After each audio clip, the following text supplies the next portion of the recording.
பரிசுநாமத்துக்கு ஸ்தோத்திரம் உண்டாவதாக. இந்த புதிய மாதத்திலே உங்களை பார்க்கும் மிகவும் சந்தோஷம் அடைகிறோம்.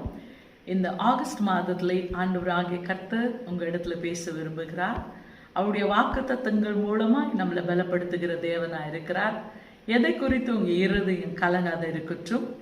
சங்கீதம் 91:11 வசனத்தை எடுத்து தியானித்து பார்க்கும் போது, என் வழிகள் எல்லாம் உன்னை காக்கும்படிக்கு தம்முடைய தூதர்களை கட்டளிடுவார் என்று வேதம் சொல்கிறது. வேதத்தை சற்று நிமிடங்கள் தியானித்து பார்க்கும்போது, ஆண்டவர் உங்களுடைய வழிகள் எல்லாம் தம்முடைய தூதர்களை கட்டளிட்டு அவர் உங்களை காக்கிற தேவனா இருக்கிறார் என்று வேதம் சொல்லுகிறது.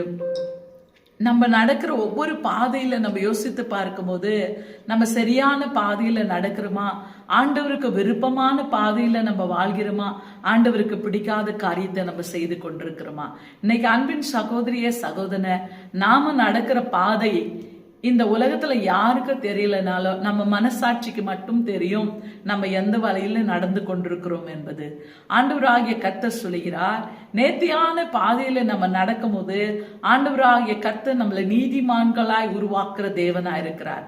அதனாலதான் வேதம் தெளிவாய் சொல்லுகிறது, உங்களுடைய வழிகள் எல்லாம் அவர் நம்மளை காப்பாத்தி நம்மளை காத்து வழி நடத்துகிற தேவன், உங்களை காக்கும்படிக்கு தம்முடைய தூதர்களை கொண்டு நடத்துகிற தேவன். ஏன் அவர் நம்மளை காப்பாத்துறாரு? ஏன் தூதர்களை கொண்டு அவர் நடத்துறாரு? நம்ம பாதம் கல்லில் இடராத படிக்கு தம்முடைய தூதர்களை கொண்டு நம்மளை காப்பாத்துற தேவன். தவறான மார்க்கத்துல போகாத படிக்கு, ஆண்டவருக்கு விருப்பம் அல்லாத அந்த ஸ்தலங்களுக்கு நம்ம போக கூடாது என்பது தடுத்து நிறுத்துகிற ஆவியானவர். அவர் நம்மளை நடத்துகிற தேவனா இருக்கிறார்.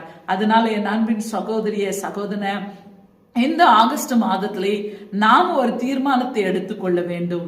ஆண்டவராகிய கர்த்தர் நம்மளை நேர்த்தியான பாதையில நடத்த விரும்புகிறார். நம்ம நடக்கிற பாதை ஆண்டவருக்கு விருப்பமான பாதையா, ஆண்டவருக்கு பிடிக்காத பாதையா என்பது நம்மளே நம்ம ஒரு வினாடி ஆராய்ந்து பார்த்து கொள்ள வேண்டும். நம்ம பிள்ளைங்க தவறு செய்யும் போது நாமும் அவங்கள என்ன செய்யறோம்னா சரி செய்கிறோம். அவங்கள நம்ம கண்டித்து உபதேசித்து அவங்களை சரி பண்றோம். இன்னைக்கு ஆவியானவர் நம்மள சரி பண்ற தேவன். பாருங்க, சின்ன குழந்தையா இருக்கும் போது ஒரு குழந்தை தவறு செய்யும் போது, நம்ம பிள்ளைங்க தவறு செய்யும் போது பெற்றோர் அவங்கள சரி பண்றோம்.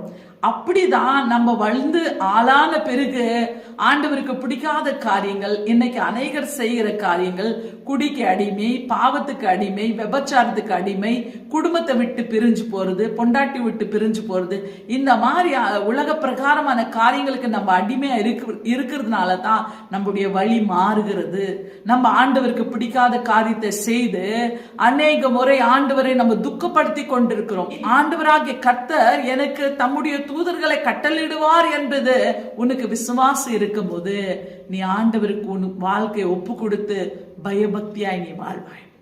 உனக்கு அந்த நம்பிக்கை இருக்கும் போது, இன்னைக்கு ஆண்டவராகிய கர்த்தர் உங்க இடத்துல பேச விரும்புகிறார். என் அன்பின் சகோதரிய சகோதரனே, உன் வாழ்க்கையில ஒரு தீர்மானத்தை எடு. நான் நடக்கிற பாதை ஆண்டவருக்கு விருப்பமா இருக்கிறதா? ஆண்டவருக்கு பிடிக்காத காரியங்கள் நமக்குள்ள என்னென்ன காரியங்கள் இருக்கிறதோ அதை நம்ம சரி பண்ணி கொள்ளும் போது ஆண்டவராகிய கர்த்தர் சொல்றார், நம்முடைய வழிகள் எல்லாம் அவர் நம்மளை காப்பாற்ற விரும்புகிறார்.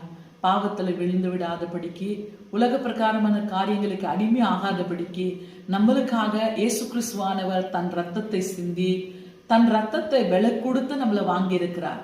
ஏன்னா ஒருவரும் கெட்டு போகாதபடிக்கு ஆண்டவர் தன்னுடைய ரத்தத்தை நம்மளுக்காக சிந்தி நம்மளை மீட்டெடுத்த தேவனா இருக்கிறார். உன் வழிகள் எல்லாம் உன்னை காக்கும்படிக்கு தம்முடைய தூதர்களை அவர் கட்டளிடுவார். எப்பொழுது அந்த தூதர்கள் நம்மளுக்காக, மிகாயேலோ காபிரியேலோ எப்பொழுது நம்மளுக்காக இறங்கி வருவார் என்பது பார்க்கும் போது, நீ ஆண்டவருக்கு பிடிச்ச மார்க்கத்துல நடக்கும் போது, ஆண்டவருக்கு விருப்பமான வழியில நீ நடக்கும் போது, ஆண்டவருக்கு பிடிச்ச காரியங்களை நீ செய்யும் போது உனக்காக தூதர்கள் இறங்கி வர போறாங்க. இதுதான் சேனைகளின் கர்த்தர் நம்ம இடத்துல வாக்காய் பேசுகிற தேவன், வாக்களிக்கிற தேவன் என்று வேதம் சொல்லுகிறது. அதனால என் அன்பின் சகோதரிய சகோதரன, இந்த நாளில உங்களுக்காக நாங்கள் ஜெபிக்க விரும்புகிறோம். இந்த ஆகஸ்ட் மாதத்திலே ஆண்டவர் தம்முடைய தூதர்களை உனக்காக அனுப்பி வைக்க போறார். ஆண்டவர் இந்த ஆகஸ்ட் மாதத்துல உங்களை வழி நடத்த போறார். அதனால நம்ம ஒரு வினாடி கண்களை மூடி ஜெபிப்போம். அன்பின் பரலோக பிதாவே, சோத்தரிக்கிறோம் ஆண்டவரை, இந்த ஆகஸ்ட் மாதத்துல தகப்பன உம்முடைய தூதர்களை அனுப்பி ஆண்டவரை ஒவ்வொரு வாழ்க்கைகளை தேவனை நீங்க நடத்தி கொடுக்க போதுக்காக நன்றி செலுத்துகிறோம் ஆண்டவரை. ஆவியானவரை ஒவ்வொரு சிறு பிள்ளைங்களை, வாலிபர்களை, வயதானவங்களை ஆண்டவரை பேர் பேராய் தனித்தனியாவுடைய பாதத்துல நாங்க ஒப்பு கொடுக்கிறோம் தகப்பனை. ஒவ்வொரு குடும்பங்களையும் இப்படி செட்டை நிலையில மூடி மறைப்பீராக ராஜா. கட்டுகளை, காடிகளை, நுகங்களை, சாபங்களை முறியடித்து நீங்க கொடுத்த அதிகாரத்தை கொண்டு அண்ட சராசரத்தை படித்த தேவனுடைய நாமத்தினால் ஒவ்வொரு குடும்பங்களையும் பிதா, குமாரன், பரிசுத்தாவின் நாமத்தினால் ஆசீர்வதிப்பீராக ராஜா. தேவனே, இந்த மாதத்தின் வாக்கு தத்தத்தை ஆசீர்வதித்து ஒவ்வொரு குடும்பங்களை வழி நடத்துவீராக இயேசு நாமத்தினால். ஆமென். Praise the Lord. God bless you.